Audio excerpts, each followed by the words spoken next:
FBI directly about that today as well. And our hearts and our prayers are with Savannah and her entire family as they search for her dear mother. I also have a quick scheduling announcement for all of you. Tonight at 7 p.m. during prime time, President Trump, Dr. Oz, and National Design Studio Director Joe Gebbia will officially unveil Trump RX, a state-of-the-art website for American consumers to purchase low-cost prescription drugs. This historic announcement will save millions of Americans their hard-earned money, so make sure to tune in tonight, and we will see all of you in the news media there. President Trump promised to restore law and order to the United States of America, and newly released data proves he is delivering overwhelmingly on this promise. A study from the Council on Criminal Justice shows that the murder rate across America's largest cities plummeted in 2025 to its lowest level since at least 1900. Again, let me repeat, to put this in perspective, this marks the largest single-year drop in murders in recorded history. This dramatic decline is what happens when a president secures the border, fully mobilizes federal law enforcement to arrest violent criminals, and aggressively deports the worst of the worst illegal aliens from our country. The numbers don't lie. Under President Trump in 2025, the FBI increased violent crime arrests by 100% compared to the prior year. The FBI also conducted more than 67,000 arrests from Inauguration Day 2025 to January 20th, 2026, which is 197% more arrests than the same period previously. The FBI also disrupted 1,800 gangs and criminal enterprises, a 210% increase from the year prior. The FBI has arrested 1,700 child predators and more than 300 human traffickers across the country. Since President Trump took office, 6 of the FBI's top 10 most wanted fugitives have been captured. Right here in our nation's capital, where you all live, so you know it well, whether you choose to report it or not, the president's efforts to make D.C. safe and beautiful have worked. As of last week, D.C. homicides were down 62%, motor vehicle theft down 53%, and 2025 had the fewest violent gun crimes of any year of available data in our nation's capital. For more proof that these tough-on-crime efforts are working, look at the president's Make Memphis Safe Again campaign. As of last week, there have been nearly 5,600 arrests made, and aggravated assaults are down 53%. Sexual assaults are down 53%, and robberies are down 70%. Again, that's just in the city of Memphis. 5,600 arrests have taken place because of this president and his Homeland Security Task Force that has surged into Memphis at the request of both the governor and the mayor in that city. A Democrat mayor, I will add. These are the results that can happen when Democrats and Republicans, when the federal government and state and local officials work together. And that's what Trump wants to see to improve public safety across our country. When you have a leader like President Trump who empowers good cops to be cops and to arrest bad criminals, American communities will become safer. Many of the media outlets in this room have expressed shock and confusion at these remarkable statistics. The New York Times declared that, quote, "No one knows for sure what's behind the staggering drop in the murder rate. The reason is very clear. It is President Trump's leadership and his unwavering commitment to law and order. The drop in crime is more proof that all that is required to improve public safety on our streets is a leader with the will to do what is necessary to protect law-abiding American citizens. The terror and chaos that was unleashed under Democrat rule is a choice. It's a choice to put violent criminals ahead of innocent Americans, a choice to force us all to live in fear because of soft-on-crime liberal politicians, prosecutors, and judges who lack the basic willingness to do their jobs and put dangerous people behind bars. On November 5th, 2024, the American people made a resounding choice that they've had enough of that, and that's precisely why they reelected President Trump. So even as Democrats and the liberal media are engaged in hysteria about this administration arresting and deporting violent, criminal, illegal aliens, the undeniable truth is that deporting these individuals is one of the primary reasons why America's streets are safer today than they were 1 year ago when President Trump assumed office. Former President Biden and the Democrats left our borders wide open, and President Trump and the brave men and women of ICE are removing these dangerous criminals. So here are just a few recent examples. Number one, a Venezuelan national and active Tren de Aragua gang member with a rap sheet including homicide, assault, child cruelty, domestic violence, and property damage. This is an individual I can assure you not a single one of you in this room would want in your neighborhood, whether you admit it or not. He entered the U.S. in 2022, and he was released into our country by the Biden administration. He is no longer here, thanks to President Trump. An El Salvadorian national and known MS-13 associate, previously convicted of homicide, conspiracy to commit homicide, and kidnapping, arrested for arson, battery, armed carjacking, and assault. He entered illegally in 2016, was released by the Obama administration, and ICE just arrested him on January 8th, 2026. This example shows you how many criminal illegal aliens have been roaming American streets freely because of a lack of attention to this matter from the previous administration, and President Trump is cleaning up their mess. A Cuban national and blood gangs member convicted of multiple homicides and robbery. ICE arrested him on October 27th and removed him on January 6th, 2026. Arresting and deporting these types of illegal criminals is precisely what the American people voted for. And despite desperate recent attempts by Democrats and those in the media to undermine the president's deportation agenda, these efforts are failing. Brand new Harvard-Harris polling shows overwhelming support for President Trump's efforts to protect law-abiding citizens from criminal illegal aliens. Nearly 8 in 10 Americans say criminal illegal aliens should be deported. A solid majority also support deporting all illegal aliens, regardless of additional crimes. And more than 2 in 3 Americans back the Trump administration's common sense requirement that state and local officials cooperate with federal authorities and work to hand over criminal illegal aliens in local jails for swift deportation. Finally, to prevent another invasion of millions of illegal aliens from happening again, President Trump and Secretary Noem delivered the most secure border in American history. 0 illegal aliens were released into our homeland over the past 9 months. This is a truly remarkable achievement. Again, 0 illegal aliens released into the country in 9 months. This is staggering, and it deserves more attention from all of you. Overall, Customs and Border Protection recorded the lowest total encounters in agency history. Daily encounters have fallen by 95%, averaging just 250 apprehensions at the southern border a day. This is compared to over 5,100 daily apprehensions during the Biden years. It's a night and day difference because we finally have a president who enforces the law and lets our law enforcement do their noble jobs of protecting our homeland. When President Trump campaigned on making America safe again, this is exactly what he meant, and the numbers and the results speak for themselves. With that, I will open it up to questions today.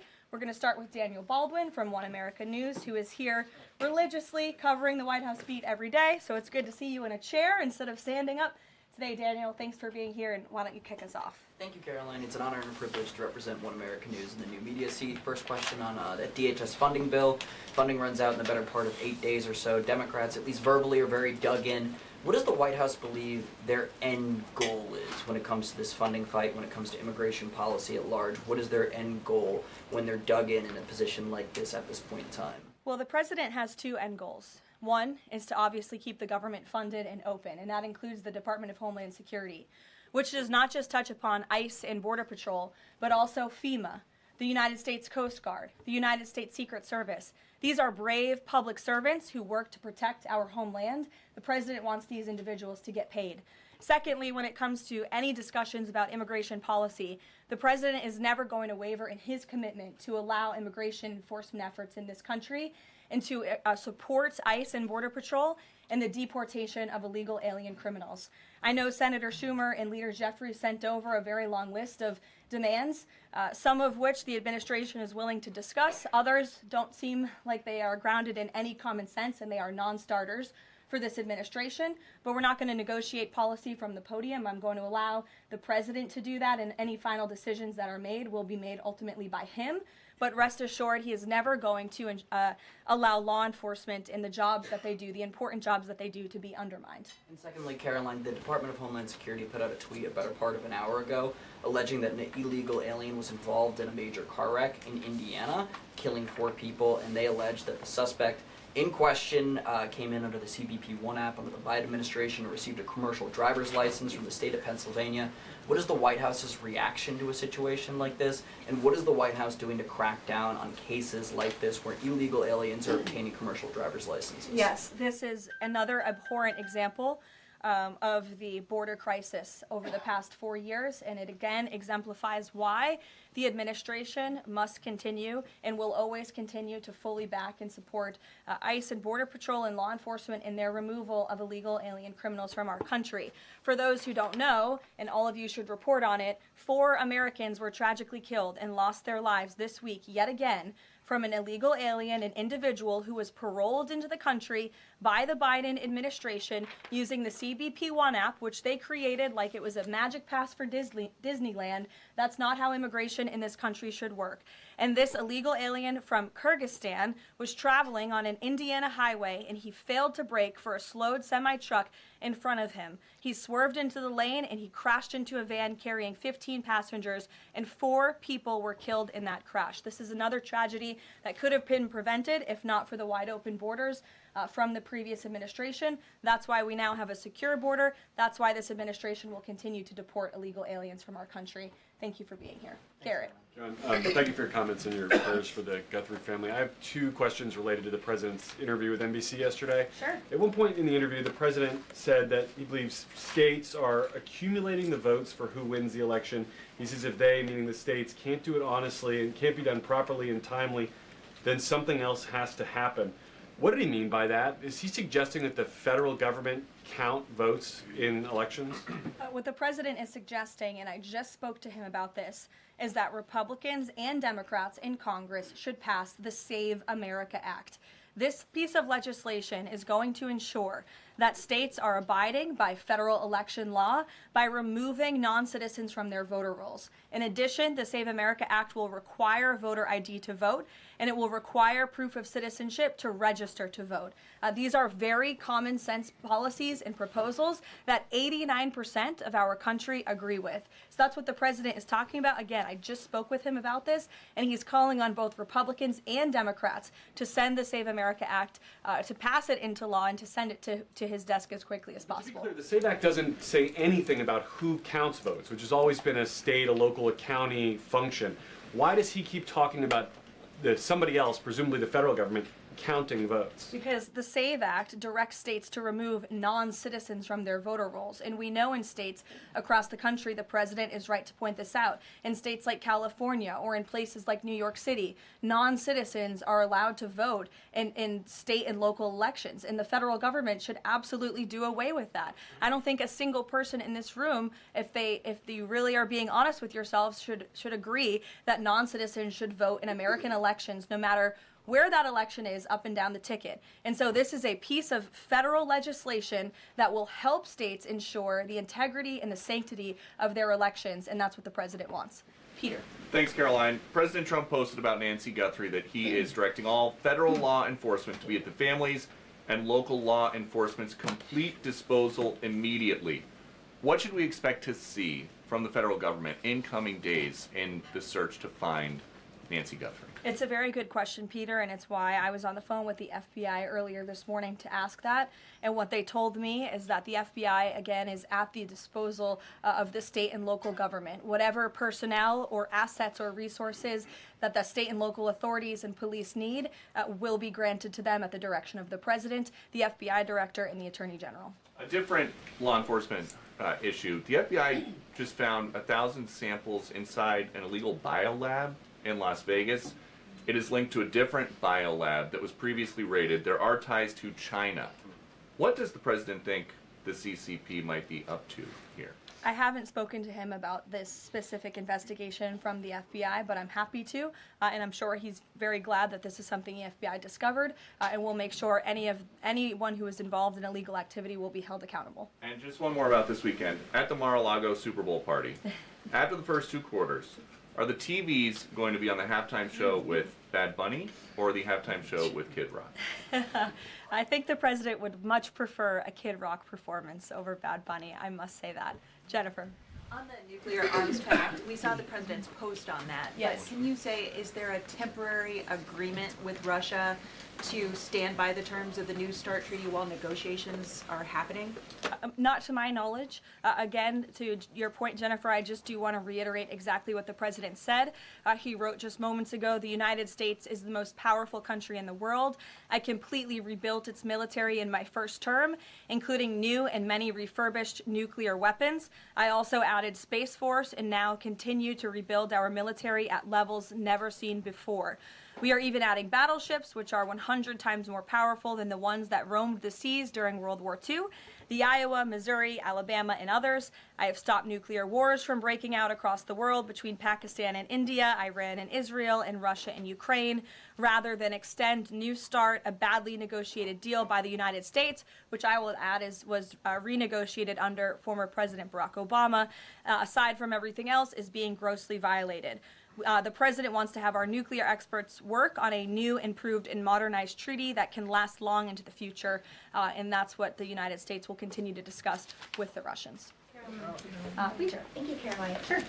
Did President Trump himself ever ask DNI Gabbard to head down to Fulton County, Georgia? The president was asked and answered that question just yesterday. I've seen a lot of the media in this room get very caught up with the semantics of why Tulsi Gabbard is there. I will tell you why, and the president agrees with this, because election security is essential to national security. And as the director of national intelligence, it is a part of Ms. Gabbard's role to make sure that American elections are free of foreign interference and that American elections are safe and secure. And so the ODNI director is working with the FBI on this effort, and the president wholeheartedly supports both Kash Patel and Tulsi Gabbard in ensuring that American elections are safe, are secure, and are free of foreign intervention. Is there any Michael, indication go that ahead. there's foreign Caroline, influence? federal law enforcement's involvement in the search Well, for Nancy Gu- excuse me one second. It's the media who has said that there's Russian interference in American elections. You guys have been saying that for many, many years. So the people in Fulton Well, County. the people in this room, considering that you all said for many years that Russia interfered in the 2016 election to help Donald Trump, you should all be very happy that we finally have an administration that is looking into that, and we'll be happy to keep you posted. Michael. Thanks, Caroline. With the FBI's involvement in the search for Nancy Guthrie now, has this search expanded nationwide outside of Arizona? And given Pima County's proximity to Mexico, is this now an international search? Well, Michael, that would be a question for state and local authorities as they continue to oversee the investigation at this time. Again, the federal government and the FBI have offered any and all resources, but the state and local authorities are still leading the investigation, so I would direct you to them. I'm certainly not in a position to talk about it. One other question, Caroline. Sure. Friday's talks with Iran, they were originally supposed to take place in Turkey. They've now been moved to Oman. Can you tell us the reason for that move? Look, the president, diplomacy is always his first option when it comes to dealing with countries all around the world, whether it's our allies or our adversaries. And so Special Envoy Witkoff and Jared Kushner will be traveling to Oman for those talks tomorrow, and we will see what comes of those. The president is standing by for an update from them. Sure, in the pink. Thank you, Caroline. Cuban leader Miguel Diaz-Canel said today that Cuba would be willing to engage in dialogue with the United States only without pressure, without preconditions, on equal footing and with respect for sovereignty. But his government is denying what President Trump said, that they're already holding talks. How would you respond to that? I think the fact that the Cuban government is on its last leg and its country is about to collapse, they should be wise in their statements directed towards the President of the United States. But as I just reiterated, the President is always willing to engage in diplomacy, and I believe that's something that is taking place, in fact, with the Cuban government. Yeah, thank you, Caroline. So the Office of Personnel Management released a final rule today that makes it easier to fire government employees who are not doing their job, basically. Does the President believe that there are people in his government still that are not following his agenda? That's a good question. I have not asked him about that. I mean, look, it's a very big government, right? There are thousands of people who work for the federal government here in Washington, D.C. This administration has been very much focused on ensuring that we have an efficient and productive workforce for the American taxpayer. There's not a day that goes by where we don't show up and realize we are public servants working on behalf of the American people, and everybody in the federal government best have that mindset, or they won't be welcome to work for this administration. So I think it's a good thing that the Office of Personnel Management put this rule out. I think if people aren't doing their jobs, if they aren't showing up for work, if they're not working hard on behalf of this president, they're not welcome to work for him at all. The New York City mayor is dealing with a $12 billion budget deficit. If he texted President Trump, would the president bail him out? I'll leave that answer to the president himself, Ed. Kristen, go ahead. One more follow-up on Dina Gabbard. You have said that the president supports the fact that she was there, but last night when he was asked about it, he said he didn't know why she was there. He didn't say that he directed her. Can you clarify on that? Did she go by herself and he learned later and supports it? Well, did you look at the full entirety of his response? I was in the room for that NBC interview, Kristen, and he just said exactly what I told you, which is that election security is essential to national security. We need to ensure that our elections are free and are fair and are free of foreign interference. And he spoke about how Ms. Tulsi Gabbard is involved in that effort. So you're taking like the first 3 words that he said to one question and not looking at his entire response. Follow up on what you said about foreign interference. You talked about 2016 and Russian interference, but what we've learned from these Georgia officials is what was seized by the FBI were ballots from 2020 in this Fulton County election center. Do you have any evidence that there was international interference in the 2020 election in this election center? What I do have evidence of, and what the media seems to be undermining, is why Tulsi Gabbard is there in the first place. And I would point you again to federal law that clearly assigns the DNI and the office with the statutory responsibility to lead counter intel matters related to election security.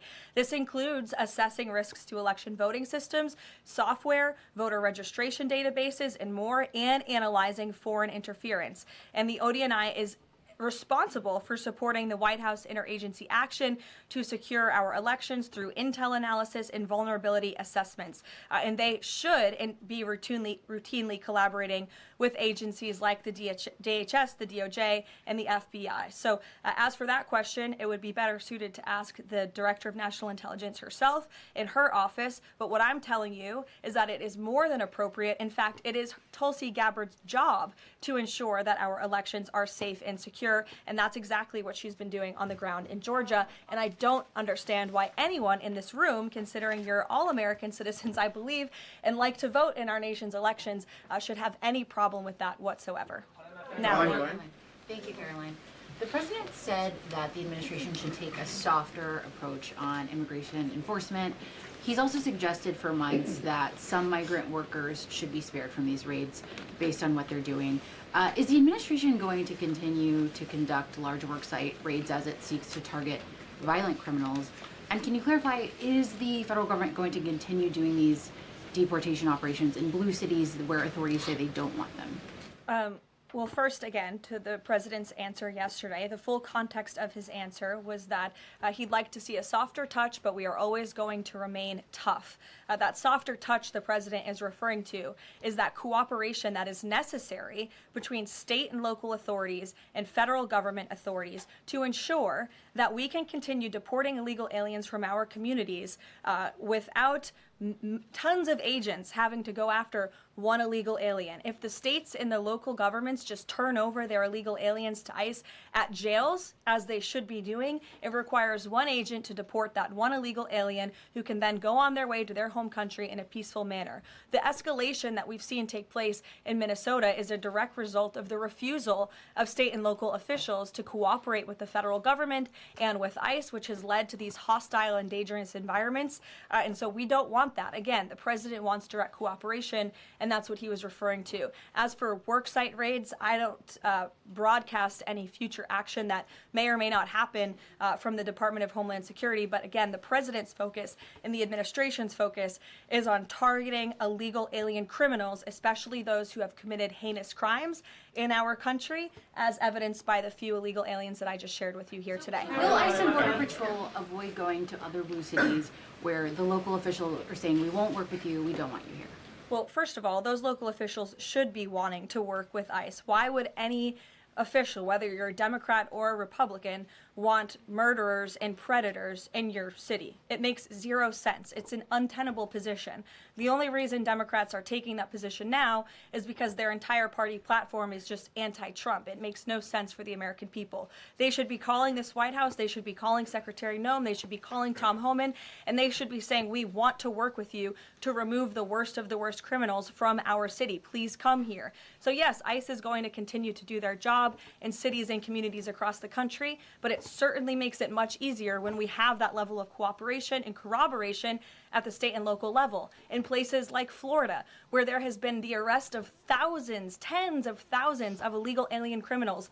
None of you talk about that, or none of you hear about that, because these operations are going seamlessly and peacefully. Why? Because there is an intimate cooperation between the state government and the federal government, and that's what the president wants to see in all 50 states. In the whites, yes. Hi, thank you, Karoline. Over the weekend, President Trump said that he was giving a serious look at endorsing in the Texas Republican Senate primary. We know that Minnesota and Georgia also have competitive, crowded primaries. Is he giving those races a serious look as well? Well, I'm not allowed to speak from the podium on any future political endorsements the president may or may not make, but I know that he is watching all of these races across the country quite carefully. I won't get ahead of him on any potential endorsements. John. Thanks a lot, Caroline. Two questions for you about the continuing resolution that the president signed for the Department of Homeland Security. What would be the repercussions for all of the agencies under DHS if no agreement is reached on funding when that deadline approaches next Friday? Well, there will be grave repercussions for all of those agencies, but more importantly, frankly, for the American people who those agencies serve. And that's exactly what the president and the White House want to avoid. Again, we want to keep the government funded. We want the Department of Homeland Security, of course, to be up and operationalized and continuing as necessary to protect our homeland, to secure our border, to ensure the brave men and women of the United States Coast Guard are getting paid, the brave men and women of the United States Secret Service who protect the president, the vice president, and frankly, all of you in this building every day continue to receive the paychecks that they so well deserve. And so that's why the White House will engage in these talks with Democrats. But again, the president is never going to cave on this administration's core promise to deport illegal aliens from our country. You said, Caroline, in your statement that there are certain proposals that Democrats are putting up that are non-starters. What are some of those non-starters? There are a few, and it's a very good question, but I won't negotiate from the podium. I know the White House will be engaged in direct, serious talks with Democrats on this important matter. Natalie.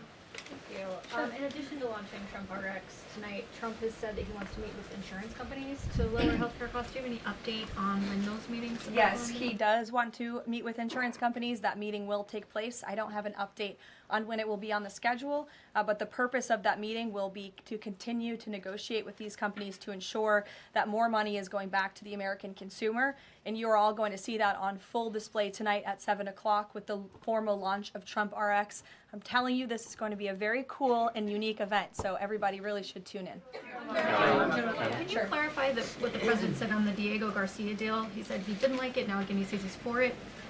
He spoke with Prime Minister Starmer directly. He understands Prime Minister Starmer's position, and he supports it. But as the president reiterated in that statement, of course, the United States reserves the right to protect our assets. We still have a military base, of course, on the island of Diego Garcia. And so the president reiterated to the Prime Minister and to all of you that the United States will never waver, if necessary, in protecting our assets anywhere in the world, but including on Diego Garcia.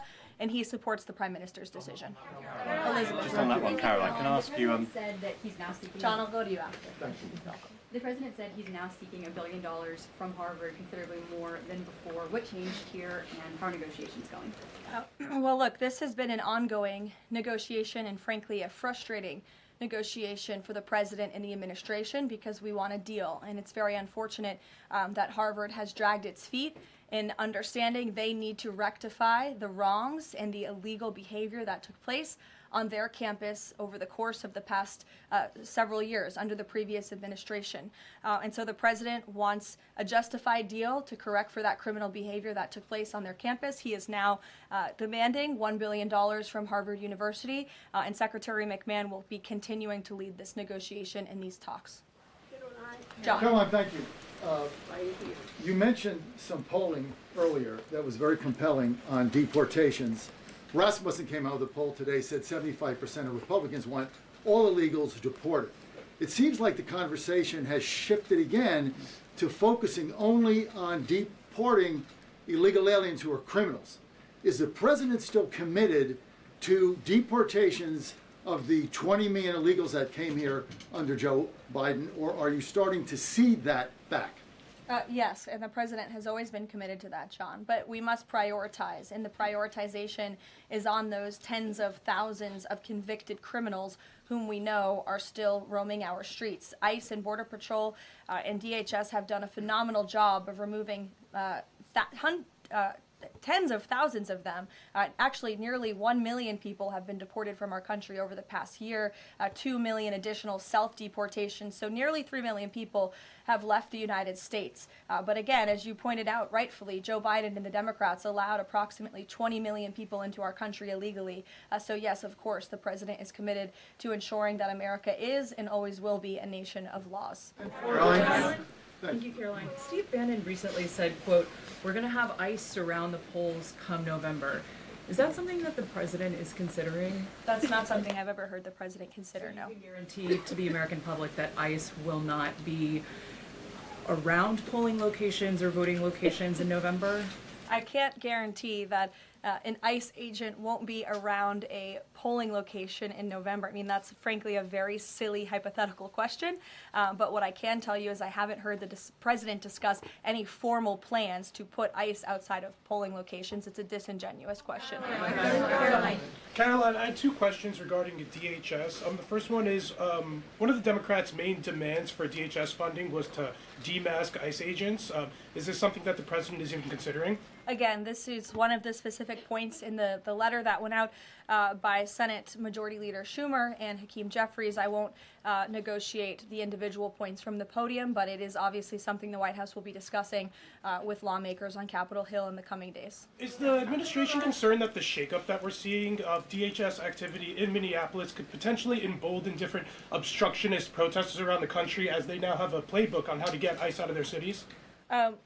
No, because what you saw yesterday with the drawdown of 700 agents only occurred because the condition that the President of the United States set for local states, local counties to turn over illegal aliens to ICE has been met. The vast majority of counties, nearly every single county now in Minnesota, has made an agreement to notify ICE when they are releasing an illegal criminal from their jail. This is a huge win for the administration. Again, it's a condition the president set out and has been met thanks to the tireless efforts of Mr. Homan. And as for the left-wing agitators who have been illegally obstructing ICE's immigration efforts, we are not letting that behavior go unnoticed or unpunished. In fact, just today, the Department of Homeland Security arrested this individual.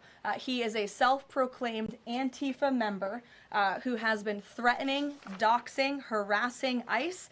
He called for the murder of federal law enforcement officers. He encouraged bloodshed in the streets of Minnesota. He proudly acclaimed affiliation with the domestic terrorist organization Antifa. And the Department of Justice, thanks to the great work of HSI and the FBI, was able to locate and arrest this individual today. So we are committed to enforcing our immigration laws. We want that level of cooperation from state and local officials. And if people are illegally obstructing our federal law enforcement operations. If they are targeting, doxing, harassing, and vilifying ICE agents, they are going to be held accountable, like this individual here, who again is a self-proclaimed member of Antifa. He is a domestic terrorist, and he will be held accountable in the United States. Caroline, just to follow up on Garrett's earlier question, I mean, you've talked a lot about the SAVE Act. I know you spoke with the president about it before you came out here. The president has gone beyond that, though. He's talking about Republicans taking over elections, states are agents of the federal government. So just to be clear, is the president only calling on Congress to pass the SAVE Act, or does he want Republicans to go further than that before the midterm elections? The president is calling on Republicans, again, and Democrats to pass the SAVE Act. I will reiterate, requirement for voter ID to vote. That should be something that no American should oppose. In fact, we know that the vast majority of Americans support it. Requiring proof of citizenship to register to vote, which is not hard to do. We should be able to do that in this country. If you want to register to vote in the United States of America, you have to be a citizen in the United States of America. And this piece of federal legislation will direct states to remove non-citizens from the voter rolls. I just had a conversation with the president about it. Thank you, Caroline. I have two questions. Tariffs on South Korea. As you know, President Trump recently mentioned increasing tariffs on South Korea. When will the 25% tariffs increasing on South Korea begin? Secondly, what impact will this have on national security? Sure. I don't have a timeline for you on that, but I will make sure that our trade team here at the White House gets you an answer swiftly and promptly. John. Thank you so much, Caroline. Yesterday, President Trump, in the NBC interview, said that it bothers me that somebody is going after Bill Clinton. That somebody is the House Oversight Chairman, James Comer, a Republican. Why is the president bothered that they're investigating Bill Clinton and his Epstein ties? Look, I think that the president has respect for the former president of the United States, Bill Clinton. He said yesterday himself they've shared a good relationship, and that's what he was reiterating in that NBC interview. Caroline. Go ahead. Caroline, can you tell us a little bit about the agenda for tomorrow's talks with the Iranians? What will be the focus of the discussions? Diplomacy moving forward. The president has obviously been quite clear in his demands of the Iranian regime. Zero nuclear capability is something he's been very explicit about, and he wants to see if a deal can be struck. And while these negotiations are taking place, I would remind the Iranian regime that the president has many options at his disposal, aside from diplomacy, as the commander-in-chief of the most powerful military in the history of the world. Washington Examiner, go ahead. Lynchburg County, Virginia is their local law enforcement is defying the blue government's demand that they no longer cooperate with ICE. There's a lot of red counties that are thumbing their nose at the blue government, blue states leadership, telling them not to cooperate with ICE. Will this administration support those counties in any way? Support them either through legal help or? Absolutely. And if there is a county in this country, whether it's red or blue, that seeks to cooperate with the federal government to remove violent, illegal criminal aliens from their communities, this administration is here to help. You've heard the calls from the president himself on asking Democrats and Republicans across the country to call on the Trump administration to work with them, not against them, in the matter of public safety and securing our homeland. Thank you all very much. You'll hear directly from the president tonight at 7 o'clock, and I hope everybody has a good weekend. Happy Super Bowl weekend. The president has wisely chosen not to make a prediction in Sunday night's game, but as a native girl from New Hampshire, go Patriots. Thank you, guys.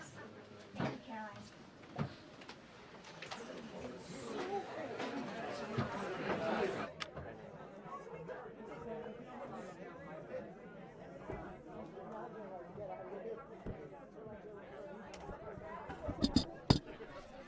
Yeah, I got you.